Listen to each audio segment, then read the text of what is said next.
This online course is taught by international millinery tutor Galina Kofod.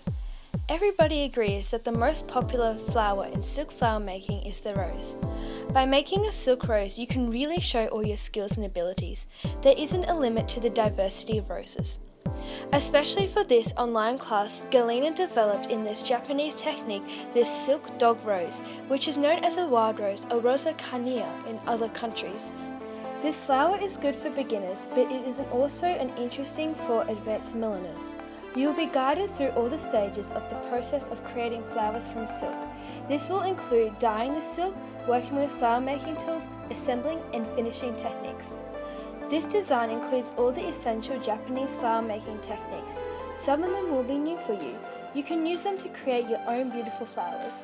The flowers made using these techniques look much more realistic than flowers made with the traditional French technique. As a special bonus, when you buy this video lesson, you will receive fully illustrated tutorial to deepen your understanding. You will be able to make your own stunning silk roses by purchasing this video tutorial on Galina's website or on her Etsy shop. Happy flower making!